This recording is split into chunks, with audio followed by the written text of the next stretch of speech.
بات اور بھی بہت اچھی طرح یاد رکھیں، مہمان کو بھی چاہیے میزبان پہ کبھی بوجھ نہ بنے. مہمان کو چاہیے میزبان پہ کبھی بوجھ نہ بنے. تو اس میں بھی بہت ریلیکس ہو انسان. ہمیں ایسا مہمان اچھا لگتا ہے جو آ کے نا میرے مہمانوں کا میں آپ کو بتاتا ہوں. ہمارے ایک دوست ہیں لاہور میں، وہ میرے پاس آ گئے مہمان بن کے. میں نے انہیں کہا کہ کبھی کراچی آؤ یار ہمارے یہاں، بڑی پرانی دوستی ہے. اب جب وہ مہمان بن کے آئے نا، میری ملاقات ہوئی، السلام علیکم، میں نام نہیں لوں گا، وہ بیچارہ بولے گا کیا حال ہے بھائی، خیریت، ماشاء اللہ ماشاء اللہ زبردست، اور سناؤ. آ گئے ماشاء اللہ، دفتر میں بیٹھو. اس کے بعد ہم بھول گئے کون آیا ہوا ہے. ہمارے تو بیسیوں کام ہے بھائی. بھول گیا، نہ رات کا پتہ بیچارے نے کیا کھایا ہے، نہ صبح ناشتے کا پتہ. ابھی ایک اور مہمان صاحب آئے ہوئے ہیں، ان کو بھی نہیں پتا. تو لیکن مجھے پتا تھا کہ اس کو برا نہیں لگے گا، کیونکہ اگر مجھے پتا ہوتا ہے نا یہ ناک پہ مکھی بٹھانے والا آدمی ہے تو میں مہمان بناتا ہی نہیں. سمجھنے کے نہیں سمجھ رہے بھائی، ہمارے پاس کدھر ٹائم ہے یار. اگر ہم اس طرح مہمانوں کو بٹھاتے رہیں ہم تو مہمان گیری میں ہی بیڑا غرق ہو جائے گا ہمارا. دنیا میں اور کوئی ہمارا کام رہے گا ہی نہیں. تو پہلے سے پتا ہوتا ہے خاندانی مہمان ہے، آ جا بھائی تو. یہ وہ نہیں ہے، نازک مزاج آدمی نہیں ہے. ہاں آپ کے کوئی قریبی ریلیٹیو ہوں، ماموں چاچے، وہ ایک الگ بات ہے. یا کوئی آپ کے استاذ ہوں، بزرگ ہوں، نارملی جو دوست احباب ہوتے ہیں، تو وہ آ کے بیٹھ گئے، نہ ناشتے کا ہوش ہے، نہ ڈنر کا ہوش ہے، نہ لنچ کا ہوش ہے. کوئی پتہ ہی نہیں، بیچارہ خود ہی پل رہا تھا. بہت اچھے. جب بھی میں باہر آتا مجھے ملاقات ہو جاتی، گپ شپ لگا لیتے، پھر بھول جاتا کوئی مہمان آیا ہوا ہے. ایک ہفتہ وہ یہاں رہا ہے اور اس کا اتنا دل لگا. وہ 15 دن آیا، ایک ہفتے کے لیے تھا، 15 دن رہا وہ. اور مجھے کہہ رہا میں دوبارہ آؤں گا. میں نے کہا اس طرح سے آپ 100 دفعہ ہو. جب میرا موڈ ہوا ہوٹل پہ لے جا کے کھانا کھلا دیا. جب موڈ ہوا گھر والوں سے بول دیا دوست آئے ہوا بھائی ذرا اچھا سا کھانا بنا دو. تو اس سے کیا ہوتا ہے، نہ ٹینشن لو، نہ ٹینشن بولو نہ دو. تو میں بتانے کا مقصد یہ ہے کہ ہم سب کو نا اپنی زندگیوں میں اسی قسم کی تکلفات سے پاک زندگی گزارنی پڑے گی.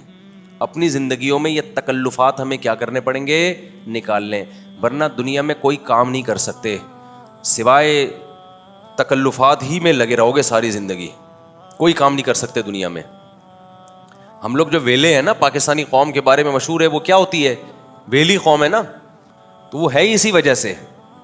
تو ویلے بن کے مت رہو بھائی، اپنے آپ کو کارآمد بناؤ، کارآمد زندگی گزارو. ابھی جو میرے جو غصہ ہے نا پورا نکلا نہیں ہے، وہ میں نے واقعہ سنایا نہیں، وہ صاحب سمجھ جائیں گے جن کی بات ہو رہی ہے. جس شہر میں گیا وہاں کا واقعہ یہ، تو وہ سمجھ جائیں گے میری بات ہو رہی ہے. اس لیے میں اس کو بڑی مشکل سے نا بریک لگا کے رکھا ہوا ہے کہ ایسا نہ وہ زیادہ بے اکرامی ہو جائے گی. خلاصہ یہ نکلا، المسلم من سلم المسلمون من لسانہ و یدہ. مسلمان وہ ہے جس کی زبان اور ہاتھ سے دوسرے مسلمان محفوظ رہیں. جب بھی کوئی بندہ اکیلا بیٹھا ہوا ہے، ایسے ہی جا کے نہ بیٹھ جاؤ اس کے ساتھ اور گپ شپ لگانا نہ شروع کر دو. وہ کسی کام میں مشغول ہے بھائی، وہ آپ کی طرف توجہ کرے گا، پھر 20 کام اس کے رہ جائیں گے. سمجھتے ہو گے نہیں سمجھتے؟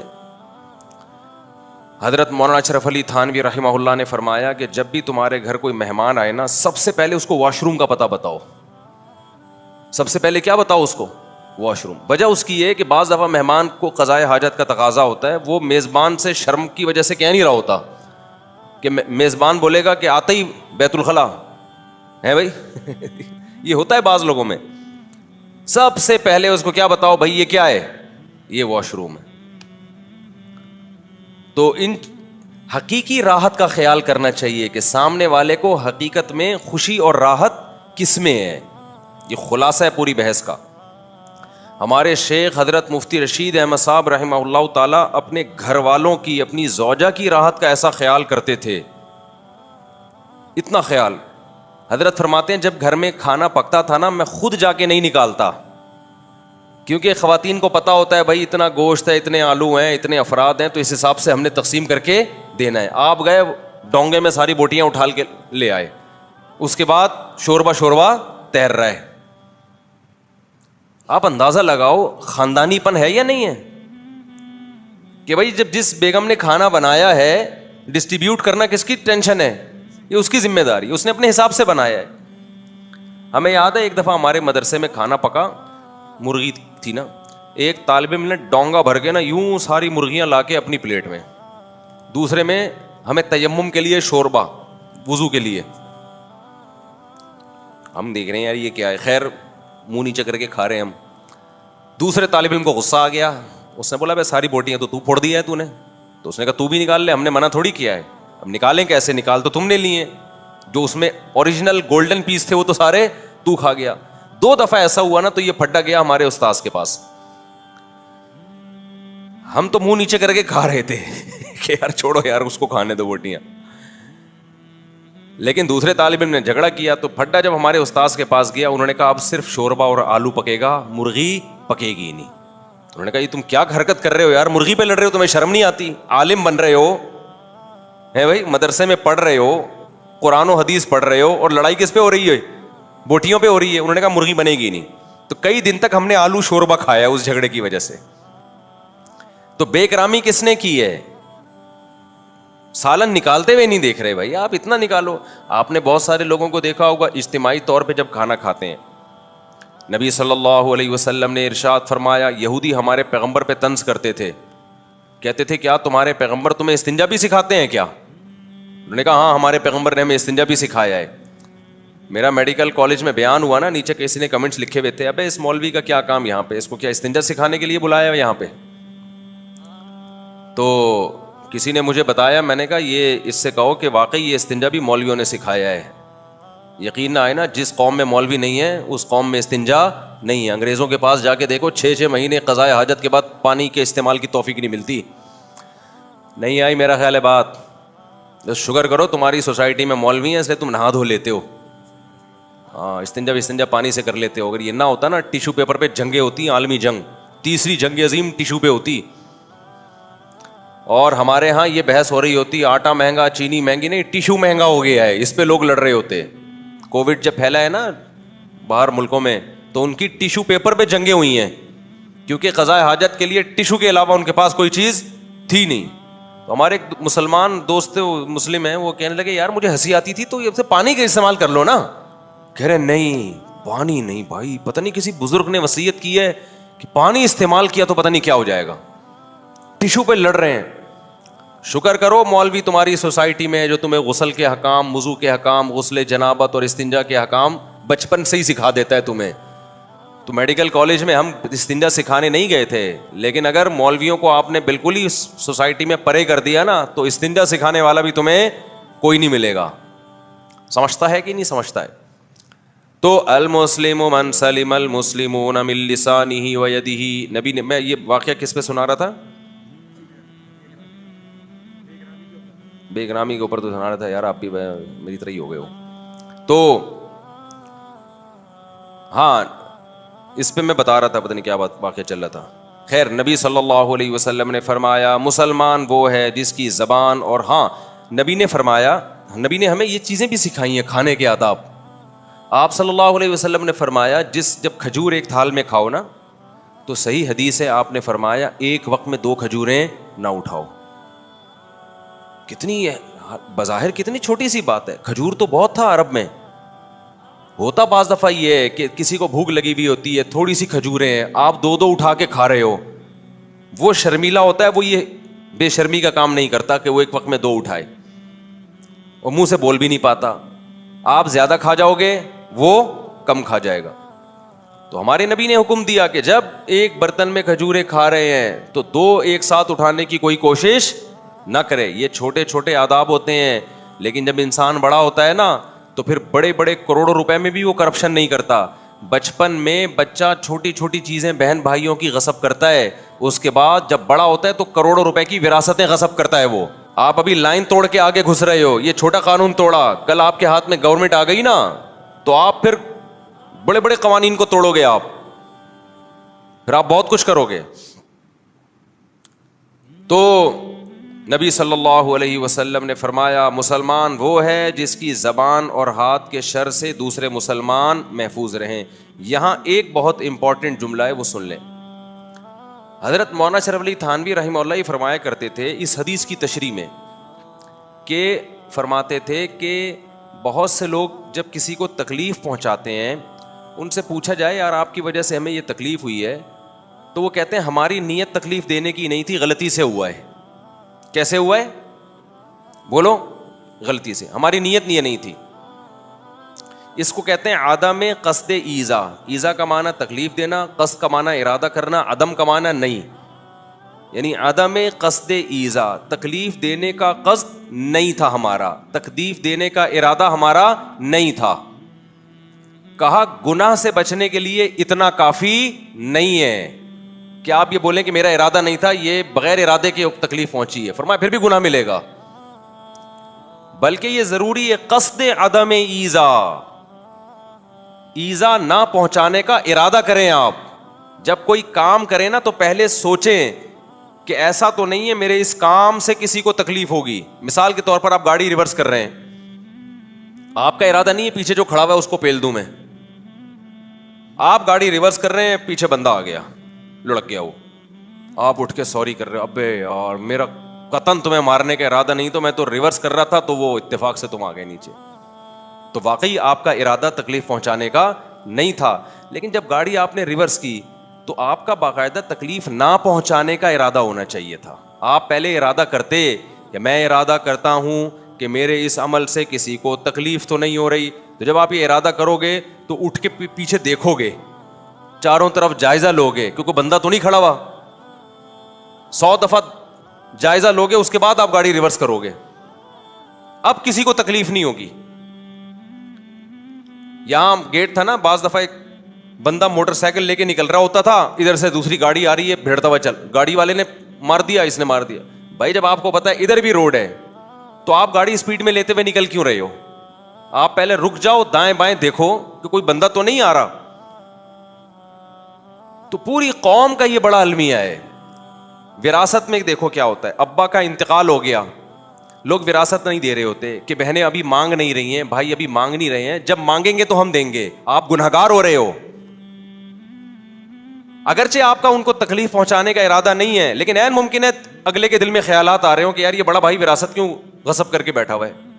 یہ خیال آ سکتا ہے کہ نہیں آ سکتا؟ یار دیتا کیوں نہیں ہے بھائی؟ پھر لوگ کہتے ہیں بھائی ہمیں دو, دی کیوں نہیں اتنے سال سے؟ تو وہ کہتا ہے آپ نے مانگی. وہ شرم کی وجہ سے نہیں مانگ رہا, وہ منہ سے بول نہیں پا رہا ہے, اس کے دل میں وسوسے آ رہے ہیں کہ یار یہ پتہ نہیں وراثت میں کیا ہو رہا ہے. ذمہ داری یہ تھی کہ جیسے ہی باپ کی ڈیتھ ہو, بڑے بھائی کی ذمہ داری ہے وہ سب کو بلائے بٹھائے, بولے یہ تمہارا حصہ ہے, تمہارے باپ کو بھی لینا پڑے گا. یہ پھر آپ کے خاندانی ہونے کی دلیل ہوگی. یہ نہیں آئی میرا خیال ہے بات. پھر یہ دلیل ہوگی کہ آپ واقعی کیا ہو, خاندانی آدمی ہو. آپ چاہتے ہو کہ آپ کے عمل سے کسی کو تکلیف نہ ہو, باقاعدہ ارادہ کیا ہے آپ نے کہ تکلیف نہ ہو. میں ایک اکثر واقعہ بتاتا ہوں. میں جب یہاں آیا نا تو میں نے گھر کے کارپیٹ دھلوانے تھے, ادھر ایک ڈرائی کلینر تھے, میں ان کے گھر گیا, میں نے کہا بھائی مجھے کارپیٹ دھلوانے ہیں, کوئی مزدور بھیج دیں جو کارپیٹ اٹھا لیں, اٹھا کے ڈرائی کلینر کے اپنی دکان میں لے جائیں. انہوں نے کہا ٹھیک ہے, صبح 9 بجے مزدور آ جائیں گے. میں نے کہا ٹھیک ہے جی. میں گھر آیا تو ہمارا ارادہ بدل گیا, یا کوئی دوسرا بندہ مل گیا ہوگا ہمیں. جیسے ارادہ بدلا میں فوراً اس کے گھر گیا, میں نے بیل بجائی, وہ صاحب اوپر سے آئے, کون؟ میں نے کہا بھائی ہمارا ارادہ بدل گیا ہے, آپ مزدور نہ منگوائیں. وہ اتنا خوش ہوا, اس نے کہا یار آپ پہلے آدمی ہو جس نے سودا کینسل کیا ہے اور پہلے مجھے مطلع کر دیا. ورنہ ہوتا یہ ہے کہ مزدور صبح آ جاتے ہیں, بیل بجا رہے ہوتے ہیں, دروازہ نہیں کھولتے, اور پھر زیادہ بیل بجاتے ہیں تو کہتے ہیں بھائی ہم نے نہیں دھلوانے, وہ چلے جاتے ہیں بیچارے. تو یہ گناہ ہوگا کہ نہیں ہوگا آپ کو؟ اور اس میں نماز بھی ہے, داڑھی بھی ہے, اور صبح شام ذکر اللہ بھی چل رہا ہے. آپ خود اپنے اوپر رکھ کے سوچو, کسی نے آپ کو کوئی کام لگایا, آپ گئے ٹائم خرچ کر کے, اپنا دوسرے سودے کینسل کر دیا آپ نے, دوسری جگہ جو آپ کی ڈیلنگ تھی وہ کینسل کر دیا آپ نے, وہاں گئے, اب آپ کیا کر رہے ہیں؟ وہ آپ کو کہہ رہا ہے ہمیں اب ضرورت نہیں ہے. آپ کو غصہ آئے گا کہ نہیں آئے گا؟ بھائی کون سی انسانیت ہے یار, ضرورت نہیں تھی, رات کال کر کے بتا دیتے آپ ہمیں. اور پھر اگر مزدوروں کے ساتھ آپ نے ایسا کیا, بعض دفعہ یہ ہوتا ہے ایمرجنسی میں ایسا ہوتا ہے کہ مزدور آپ نے بلائے اگلے دن, جب آئے تو آپ کا ارادہ بدل گیا, تو پھر آپ اس کی تلافی کرو کہ یار ہم نے آپ کو بلایا تھا, ارادہ بدل گیا, لیکن آپ کو جو تکلیف ہوئی ہے, سوری نہیں کرنا. یہ سوری کا لفظ اپنی ڈکشنری سے نکال دو, یہ دنیا میں سب سے فضول لفظ ہے. اس کو پیسے پکڑاؤ, یہ پیسے ہیں بھائی, مجھ سے غلطی ہوئی ہے, کچھ پیسے ان کو بولو نا دے دو. روکھڑا خرچ کرتے ہوئے جان نکلتی ہے, مسئلہ سارا یہ ہے. اس کو 150 روپے پکڑا دو, یار میری وجہ سے تمہیں تکلیف ہوئی ہے یار, یہ پیسے لے لو. وہ خوش ہو جائے گا کہ چلو یار تھوڑی سی میری کیا کر دی, اس نے تلافی کر دی. سوریوں پہ کام چل رہا ہے تو بھائی اس کو تھوڑا سا مزدور آدمی ہے نا, اس کی تو دہاڑی کا مسئلہ ہے, 150 روپے پکڑا دو یار, غلطی ہو گئی یہ لو. رکشے والوں کے ساتھ کیا ظلم ہوتا ہے.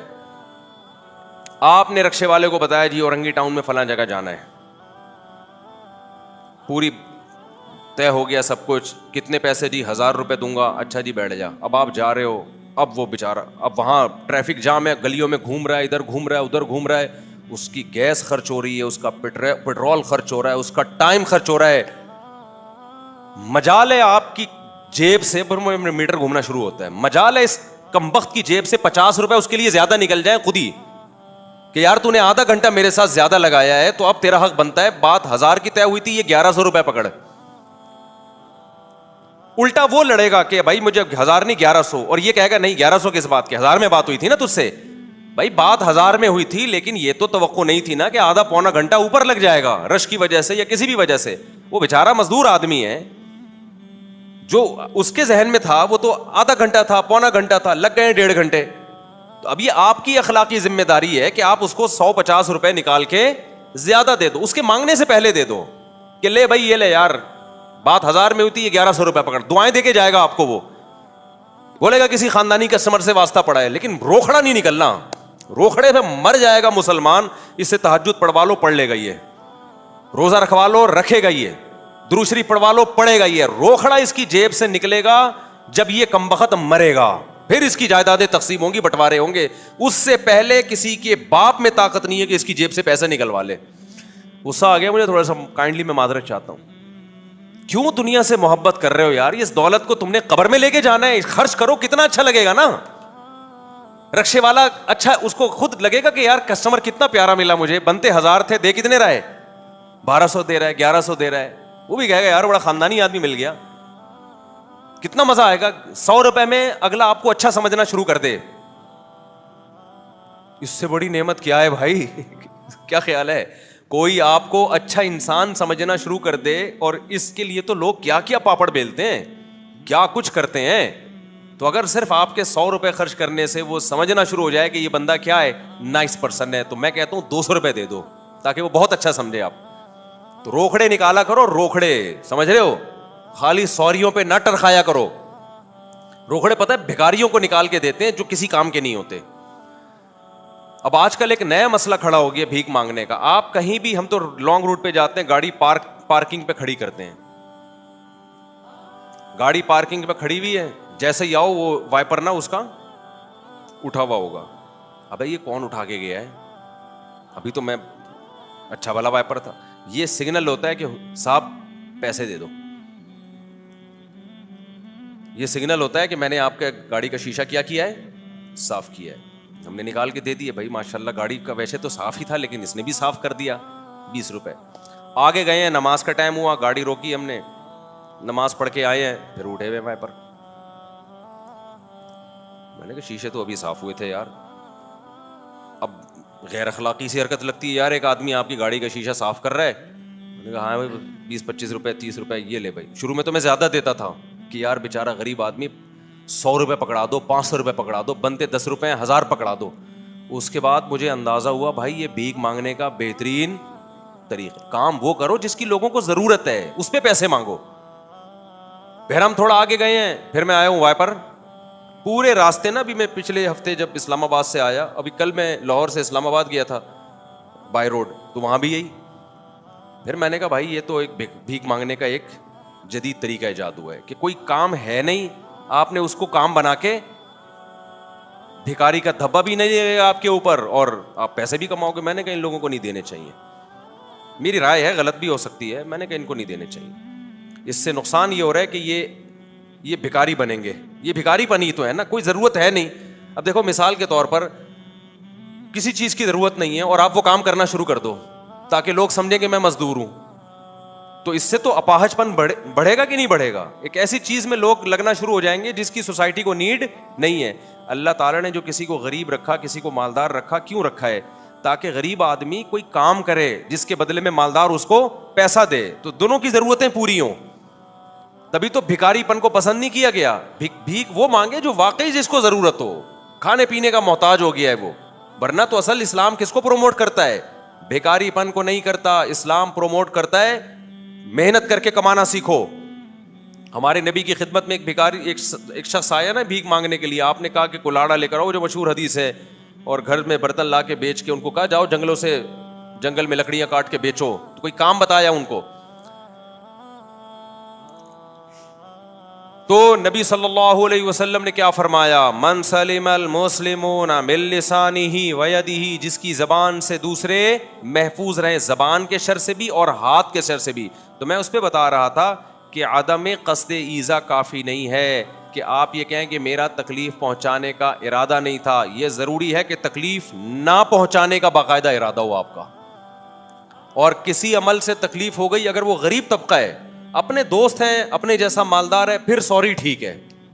اگر غریب آدمی ہے تو سوری نہیں, پھر سوری پہ اس کو بولو مٹر کھاؤ, پھر پیسے دو اس کو. غریب آدمی جو ہے نا, اگر اس کے ساتھ ظلم زیادتی کر لیا آپ نے, تو پھر خالی سوری نہیں چلے گا, پھر اس کو پیسے دو آپ.